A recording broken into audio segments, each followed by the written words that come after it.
What's going on, everyone? Welcome back to the Unqualified Film Bros podcast. Max, George, Declan, and Ben. We're all here. We're back. It's Halloween week, so we are talking about a time travel slasher comedy to celebrate the spooky season, even though it is November 4th by the time we release this episode. Anyway, how you guys doing tonight? Doing well. Good. Good, thank Happy you. Halloween. George, how are you? No one asks you. How are you? Oh, life is a party and I'm the piñata. Oh, damn. Fantastic. At least it's a party. Mm. Yes, Ben, at least it's a party. We watched Totally Killer this week at Ben's suggestion.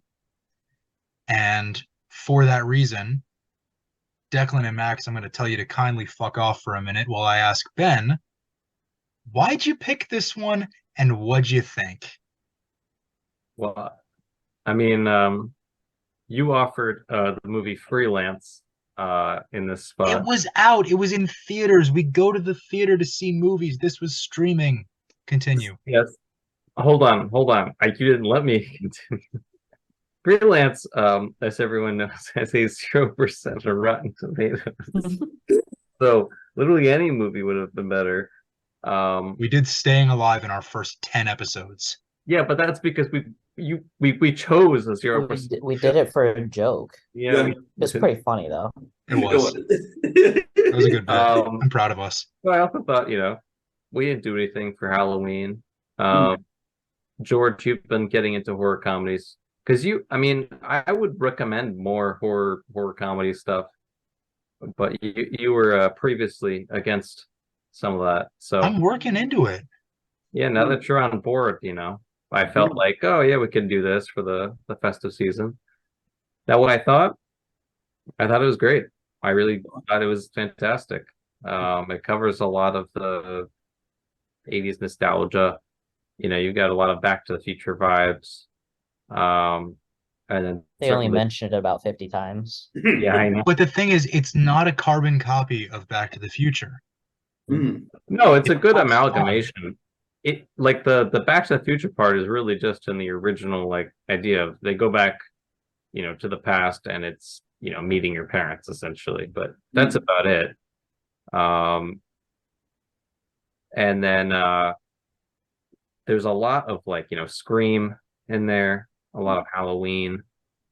You've got this small town that's never had a murder. And there's a lot of whodunit stuff, which reminded me of Scream. And the killer is that's a good 80s type killer. There's lots of horror movies like that. I think Terror Train, Prom Night, My Bloody Valentine. There's always there's 1,000 slashers where somebody's been wronged and so they come back to kill everybody. Well, yeah, but the principal is always the bad guy in the 80s films too. The principal. The principal That is like galaxy brain thinking right there, that the principal is always the bad guy in 80s movies. She goes back to the 80s and the principal is the bad guy.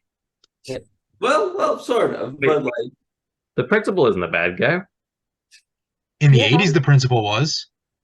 True. Oh, in the what? present, It's the it's the podcaster. Mhm. So let that be a lesson to all of you out there. Oh, you mean the principal? Podcast guys are in inherently the present. evil. Yeah, sorry. Yeah. have to second George there. Podcast guys are inherently evil. Case in point.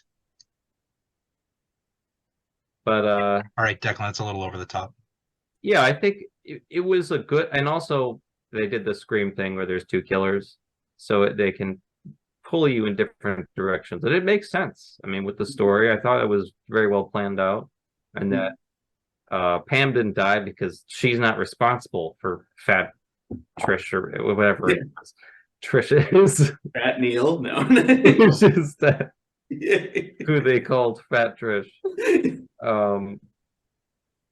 because she was. Let's be honest, we never see Fat Trish. She could just be like Husky Trish. We don't know. Maybe she's just like 80s body standards were fucked up. So like it's honestly like pounds overweight.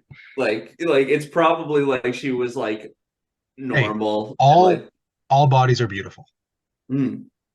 But yeah, I mean, I like one of the things that I really loved, and it's a nice twist, is normally you have a cast in all these slashers, you have like nice women, the so-called final girl, who's supposedly a virgin in some of the films, but more often than not, it's just like a normal human who treats people nicely, and then everyone else around her is a terrible person. And they sort of switch that up a bit, and that the terrible people are literally her parents. I mean, they're not nice people. Like the Mollies. I mean, it's a very 80s nostalgia thing, and obviously there's a lot of John Hughes inspiration here, even from like the Sweet 16 Killer. The 16 Candles. There's a lot of that. Man, I feel bad. Like I feel like I'm about to rain on Ben's parade because he really enjoyed it. I don't think this movie is bad. Like, but I feel like it didn't really work for me.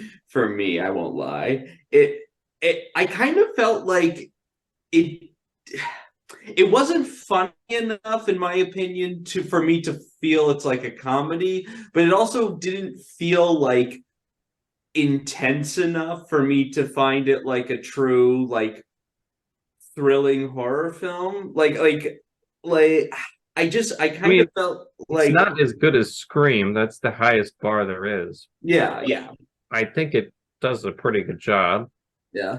I mean, it's got to find that balance though, right? Between not only the homages to past films like it, but also trying to create something a little bit new, a little bit fresh. And I think it does that for the most part. I mean, we'll get into some of the nitty gritty, but as a whole, Ben, I agree. I think the story was well thought out. I think the concept is, George, I said fresh and original earlier to you. I think it succeeds in that way, right? Like, yeah, it is fun.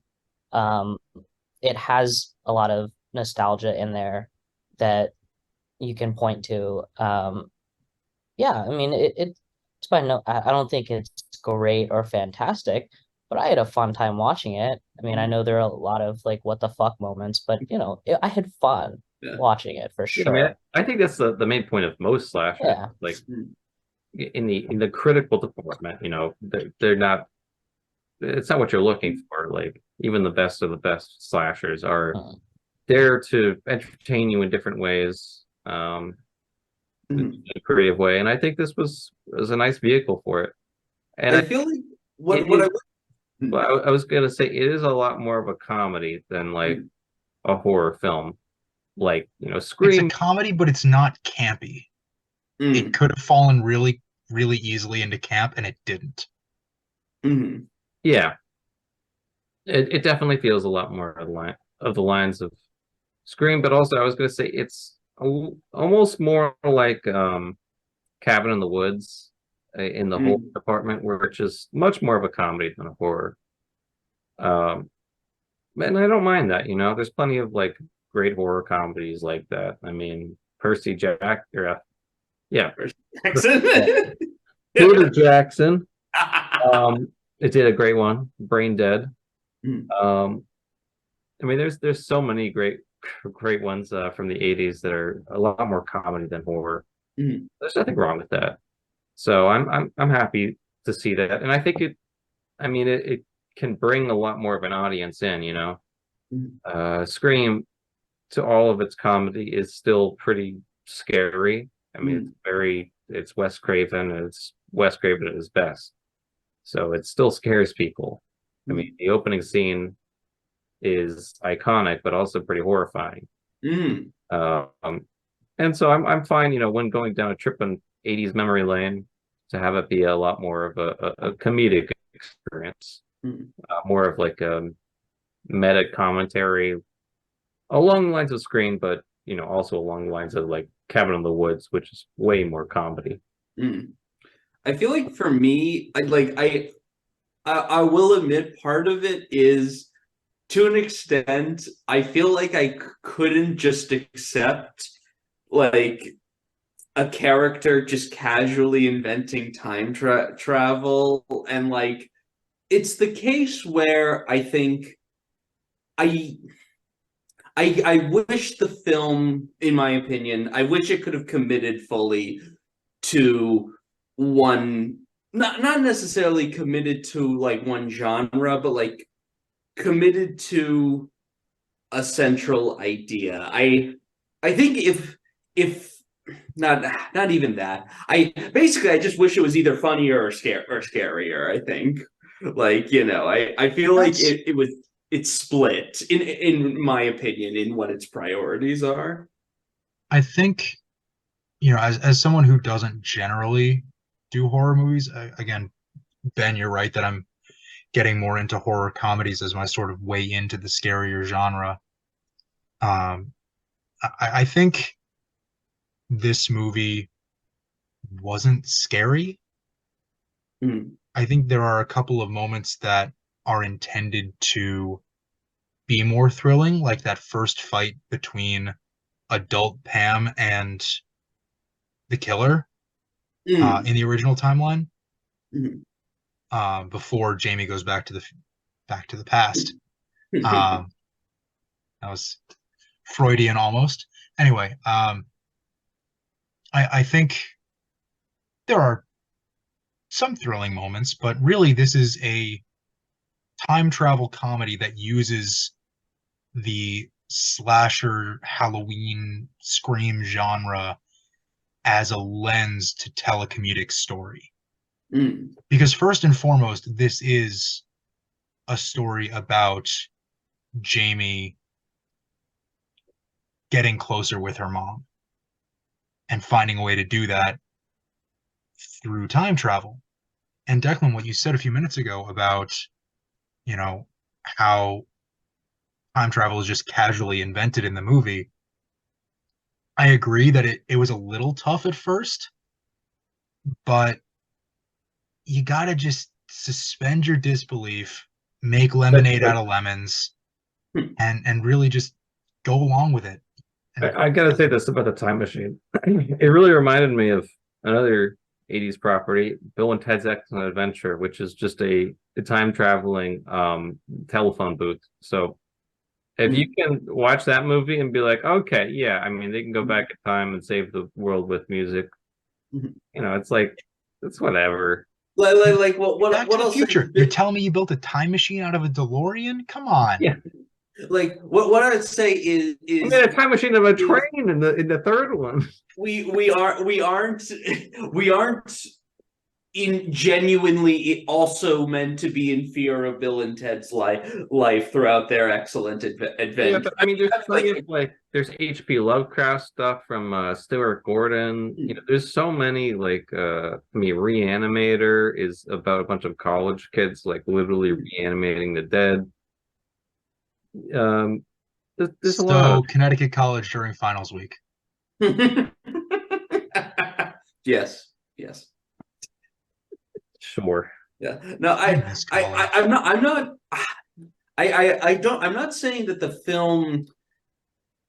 I guess I should. Yeah. Like I'm not against the film having the fantastical elements like time travel in. I think I just felt like it wasn't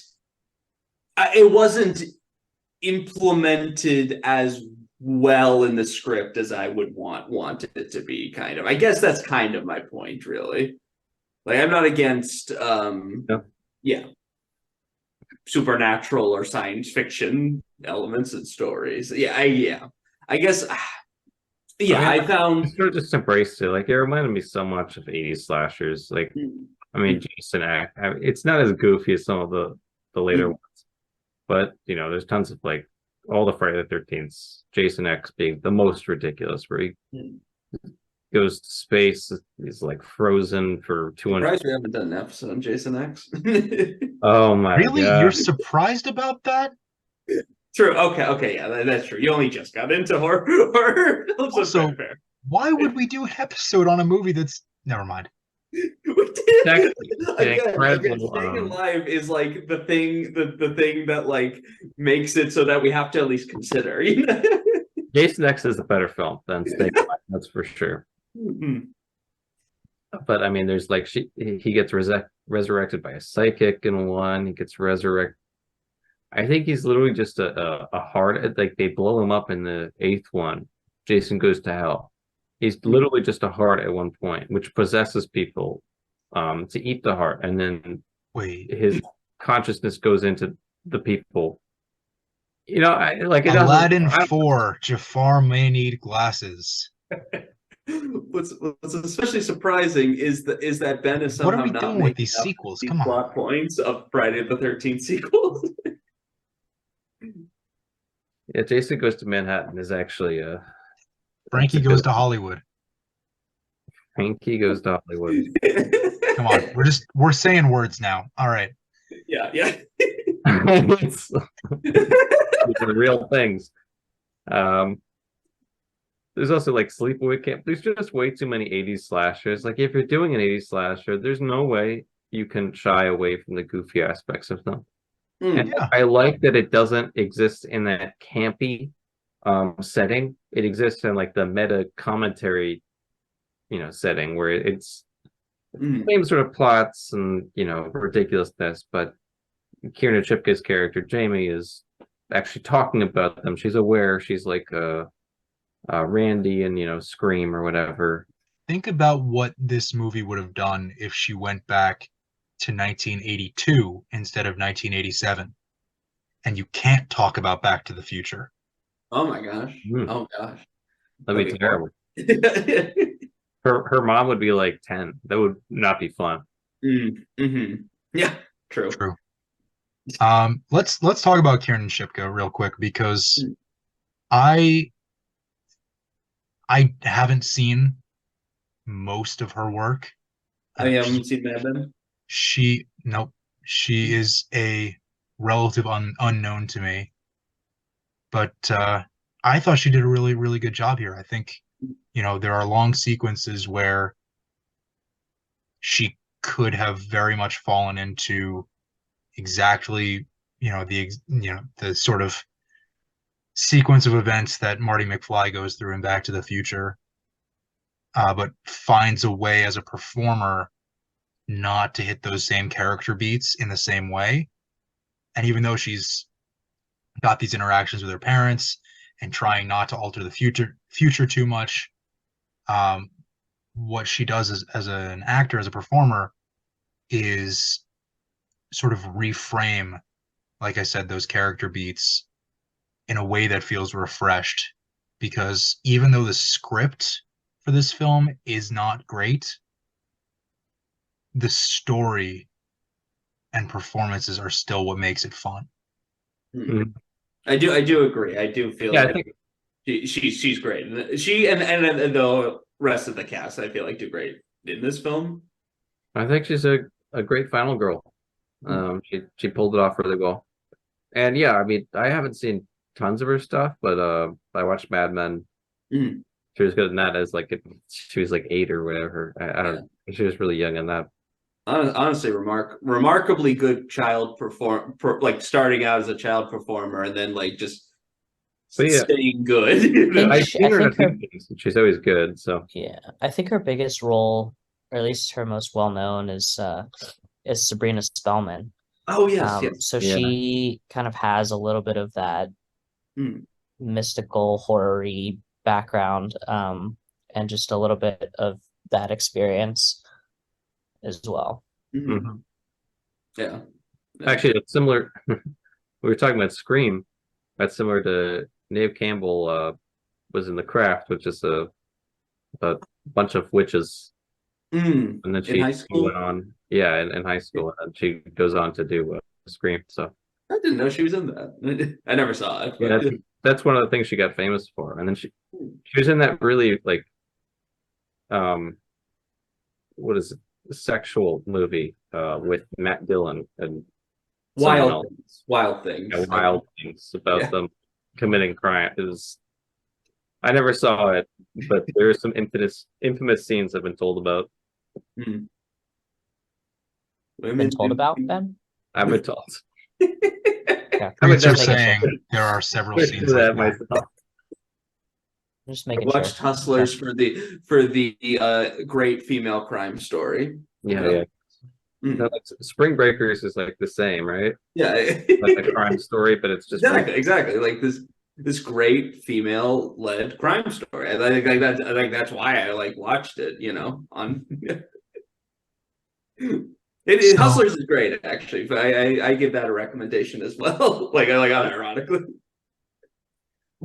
So, what makes this film? We've talked about it. Ben, you've really talked about its place among slasher movies. But what do you guys think makes this movie stand out among time travel movies? If anything, It you could say works. it doesn't. It works. I think it's simple enough that we can follow it without having to have a character sit down for 5 minutes and like talk about like the rules of time travel. And it's common enough, I think, that we can wrap our heads around it very, very quickly. The moment she says Back to the Future, even if you haven't seen it, you probably know at least a little bit of how this is going to work. And I think that's why it works. There's a great line. I mean, you see the script, like the script is not strong at some points, but it has some really good lines in it. Mhm. Like, there's a nice flip from Avengers Endgame, where they're talking about time travel and they're like, Back to the Future and hot tub time machine. Yeah. But when they go and talk about time machine in this movie, she says, "Well, I've seen Endgame, but I didn't understand it." That was a good line. I like that. I will say it is interesting to see like endgame rules for time travel, like seemingly like used again, kind of like I feel like They're not Endgame rules. Endgame just popularized them. no, It's yeah, like but just like I feel like my general conception for time travel rules is Back to the Future, with the like, oh, if you see yourself, the universe may explode, and also like you slowly disappear, sort of thing, like which I like that aspect of Back to the Future. But so it's interesting how it is kind of like doing it where you can just be in the past and see the direct changes occurring. That element of it, and then they don't show what's happening in the present too often during the second, third acts of the film, which I think was the correct choice, because we want to be focusing on Jamie's story, what's happening in the past. The people disappearing. Exactly. So, but when they do flash forward to the present, we see our eventual villain, the podcaster, remembering things as they're happening in the past. And so we can sort of see in real time the ripple effect. And of course, they refer to, the incorrect memories as the Mandela effect, which I've been doing some reading on, and it's just fascinating. But anyway, the Berenstain Bears. Yeah. The ripple effect caused certain memories to change. We see the events happen, like the podcaster as a teenager bumping into the killer in 1987, immediately flash forward to the present where he says, I remember seeing the killer that night. And he hadn't remembered that before. So, and maybe I'm just missing time travel movies in my collection, but I don't remember a time travel movie where we see the impact of past events on the present or the future in an immediate way like that. And I thought that was a really, really creative choice. And I thought it worked really well for refreshing this genre. I agree. I did think that was a cool approach to time travel. Like, yeah, and it's not, Max, like you said, it's not hitting you over the head with the rules and the science of it all. There was a lot of exposition in the first act. I know how much Declan enjoyed that, It's probably what got it all of its 2.5 stars in his Letterboxd review. But we still get a relatively streamlined explanation for how the technology and the science of it works. Yeah. And, you know, we don't need the whole Doc Brown sitting in a mall parking lot at 1 o'clock in the morning explaining how he stole plutonium from Libyans. Yeah, but Doc Brown doesn't even explain the time machine. He's just like, all right, when this thing hits 8. Flux He just does it with 1.21 gigawatts. capacitor, and therefore it makes sense. I also think 8.1 one gigawatts. I also think one small thing that was like that I really liked, just an attention to detail thing, was the cell phone running out of battery. I mean, I think How does the It cell would've- phone have it would've- service in it would've- 1987? it would have run out doesn't, of you idiot. it would have run out of battery, I think, before then, anyways, maybe. But I'll let that one slide because it was an interesting part of the movie that obviously had to be addressed at some point if they were going to bring it back and use the phone for anything useful. But I think it was handled pretty well, and that was something I remembered liking. All right, I got a call out George here. He's talking about the service, but in fact, it is an actual real thing. She doesn't require service because she already had the page loaded, which means you don't require service. It's saved on your phone. Withdrawn. Yeah. You That's should probably it. just quit. You should probably just quit the pod now, George. Of all the technical Probably. nonsense, that's the one thing that actually works. It's also I mean- weird though how the time travel itself required Wi-Fi. Like that's also very strange. Look, they have some weird. I think it's kind of like just a funny, Mm. moment to talk about the differences in tech. I like that they just don't give a shit and don't talk about it. They're using a damn phone or a photo booth Mhm. for time They travel. used quantum drop as a time machine. Yeah. Like Yo, photo that booth, ride, fine. Quantum drop. They used it. that ride That's incredible. fucked me up at Oh, a that's carnival once. Awesome. Oh my That's gosh. fucking awesome, bro. But I mean, that's so creative. That's a creative, way to write it. But it's They also, missed. kind of winking at the audience that Quantum Drop is a ride based on science fiction, Yeah. and it's being placed in a science fiction movie. Well, I love that it really deals with the perceptions of a lot of people in the 80s, which is like, you look at Quantum Drop and that's kind of how they viewed it. It's like, this scientific machine. In the 80s, a lot of technology was new, a lot of things were new. Super malls. That's why there's a bunch of 80s horror movies about shopping malls and stuff. Like Shopping Mall. Great one. Not Blur Mall Dawn of Cop. the Dead. You're going with Chopping Mall then. That is a great one too, but Shopping Mall might be better.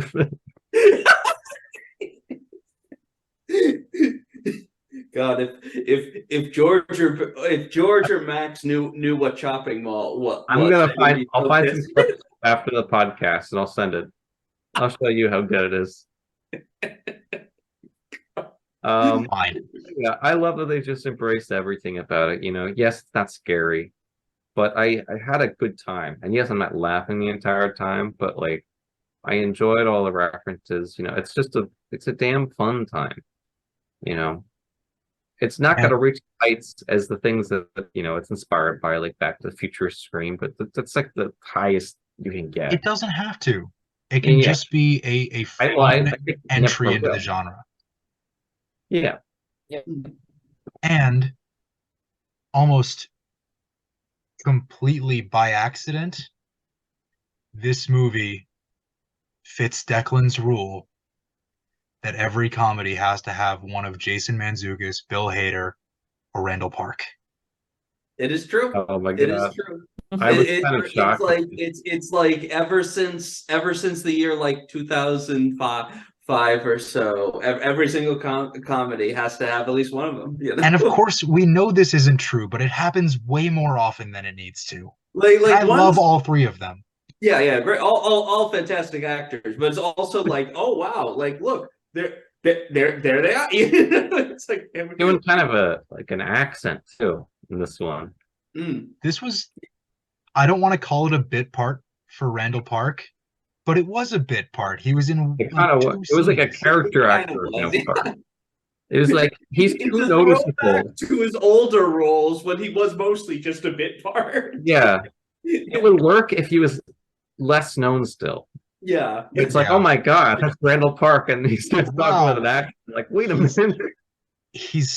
For some reason, he is in this very small role in this direct to streaming slasher comedy time travel movie. It's kind of like his role in Ant-Man though, like the first one. Yeah, that's. Or Wanda. Wait, was he in Ant-Man as well? Yes. He was in the Yes. second Ant-Man movie, and then he was in WandaVision. Okay, he was the same. Okay. Was it the second? Declan, have you still not finished Ant-Man and the Wasp? I guess. No, I think I'm pretty sure, like A quick 80% little sure I've finished it. quick little aside here, since we talked about Endgame a few minutes ago. When Declan and I went to see Endgame 2 weeks after Endgame opened 4.5 years ago, I asked him if he had seen the entire MCU to that point, and he said that he hadn't seen all of Ant-Man and the Wasp. And of course, Ant-Man and the Wasp is like one of 3 movies that you definitely need to see to understand Endgame. It just randomly includes like a major plot detail that's like necessary, but it's like It's almost like the way the MCU was structured at that point, that the films connected and that they needed one another at some point. Like, oh, What is wrong with Larry Fishburne in that movie though? Larry, Larry. you I guys don't think I've ever heard anyone call him Larry Fishburne. Jesus. In Nightmare on Elm Street 3, one of his first parts, he is credited as Larry Fishburne. Wait, he was all right, but that Nightmare doesn't mean that you need to call him that, Benjamin. Last week we said on the Halloween podcast, not like George and last Bob week, De Niro. Last week we said Bobby De Niro because other people have called him Bobby De Niro in the last year. That's true. No one's called Lawrence Fishburne Larry Fishburne. And we call Martin Scorsese Marty because he's a friend of the pod. Exactly. Yeah, but this is the 80s referential like horror movie. I mean, I gotta reference my 80s horror movies. Ben, it's okay. Take the hit. You're wrong. It's all right. You tell him. Maybe he wants to be known as Larry. Just give me this gigantic dub, Ben. It's okay, Ben. Okay. For me. All right. So before we wrap up on Totally Killer, I told you I wanted to talk about one more thing of it, which is go for it. Go for it. Mask. What do you think of the mask? Which is probably a big giveaway that it's not intending to be that scary, given that it looks like a cross between Billy Idol and Max Headroom. That's pretty much what I got out of that. I was almost thinking Donald Trump. Why? Because of the color? A little bit because of the color, yeah. It's orange. The color of the hair was blonde too. A little bit, yeah. I think weirdly it's white. The weirdly white teeth too. It's definitely supposed to be Billy Idol as part inspiration. You've got the earring, and the spiky hair. Yeah. I'm Michael fucking Myers. Yeah. That's such an interesting. A little line on the nose there, pal. But yeah, I thought the mask was, necessary. Yeah. Recently, I watched another sort of slasher comedy, Bodies, Bodies, came out last year. Where there is, yes, Pete Davidson is barely in it. I don't know why but he sets off all the chain. He does. And shout out Lee Pace because killer. Lee Pace is phenomenal in that.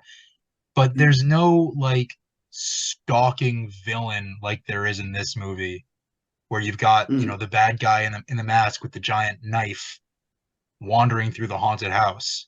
Well, he needed a mask because he's the only black character in the film. He's not the only black character in the film, though. He's the only black character in the 80s. Yeah, no, the teenage version of the gym teacher. Yeah. The gym teacher. I forgot that. Yeah, but Come on, still, boys. it still would have been a giveaway. Mm. Then it would have been down to 2 people. That's Yeah. it's a nice flip from, they say the black person dies first in horror movies. It's actually not true. They typically die like second or third, but they never last. Ben, give us the stats, bro. I don't think I've actually seen a black person die in any horror movie ever first. Stay tuned for Ben's rapid review of The I'm Blackening. sure it happened, but the killer is a black person. So they definitely lasted. I thought Victims? the This is setup. just woke Hollywood. Yeah, I thought the setup and payoff turning the of the black nail people gun into the was killer. really cool too. That was Just cool. dropping that in there. The nail Wait, gun what? setup and payoff. Oh, the nail gun. Yeah. Oh yeah, that's a great one. I like that. Like, I have both knives. Say hello to my little friend. Da-da-da-da-da-da-da. That's pretty great. That was pretty great. So yes, Ben, I thought the mask was a nice touch. It's so funny to watch him kill people with this ridiculous mask. Feel like the teeth out, like Yeah. That face. And then going through the we need effort to make stab that the someone thumbnail. 16 times too, like that's a long time. Bro, you're giving the cops time to show up. You're That's giving actually- everyone else time to get away. What are you those doing? are that's typical for 80s slashers. They Like, always no wonder he only got away with it 3 times, Yeah. like in his own timeline. Like, they're clearly dead by now. You don't need the 11th stab. Yeah. it's about sending a message. Yeah, like It's you about sending slit the Marissa. wrong message. You slit Marissa's throat. She's been dead for like 5 minutes. Like, you can just go. Just gotta be sure. Nature. Gotta be sure. All right. I told you guys this was going to be a regular thing at the end of Oh, last no. week's episode. You can give Totally Killer 1 Academy Award. No, I'm stop. not giving it an Academy Award. It's an insult No. to Killers of the Flower Moon to Yeah. ask this question for this movie. I'm sorry. George, if you actually start asking this question after every movie, I don't know. I like Wanted to there's no see way- your reaction. You gotta ask it after like Oscar. After the movie. Oscar favorites, after the clear Oscar bait, obviously not Totally Killer. Can you do it after one of the Marvels or Aquaman 2? But don't tell us which one. Oh my gosh. Sure, I'll make a note of that now, and Ben's the only one who's allowed to answer. Yeah. I can't even argue with that. I And I it can't wait to see what he says for which Academy Award Wonka should win. It can't be best. Neither one of them can be Best Picture because we know those are shoo-ins, so you can't pick that one. Can we choose between Oscars and Golden Raspberries? Do you think? All right, fine. You can give Totally Killer a Razzie. No, it doesn't deserve a It Razzie. doesn't deserve a I know. Razzie. But Like, some of the movies we watch deserve Razzies. All right, you can give this movie no awards. Do you choose to give it no awards? No, I it's a do great choose film that doesn't awards. belong on the Oscars and definitely not the Razzies. All right, Yeah. so it wins a Critics' Choice Award and maybe a People's Choice Award. Yeah, Sure. there we go. Yeah. Nickelodeon's Choice Award. Yeah, Kiernan, she could win like outstanding like Kids' Choice Award. Yeah, Yeah. she could win a Kids Choice Award. Yeah, or Kids something. That's R-rated movie, Kids Choice Award. That's all. All right, for all the kids that are going to be watching this movie, all this movie yeah. was, Max, you were the one who 600 counted, blowjob jokes. It was 600, yeah. Yeah. That's an approximation, If but you it's would about like to right. hear each and every one of those incredibly timed, so poignant, so well said, Some of them so are well funny. scripted. Some of them are funny. They're actually great. Like she dies and they're like, oh. No, just think you're going in there to blow someone. It's like I don't want to be bait. So many blowjob jokes. Yeah, honestly, You can see every single one of them if you watch Totally Killer. 3 out of the 4 of us recommend it. It is currently streaming on Prime Video. Check it out. Enjoy it with your other Halloween favorites. Mm. We'll be back next week for Funky Films 6. We're getting the board ready. It's definitely made already. I'm not going to make it after this episode. So enjoy Totally Killer. Happy Halloween. We will see you next week. Happy Bye. Halloween. Happy Halloween.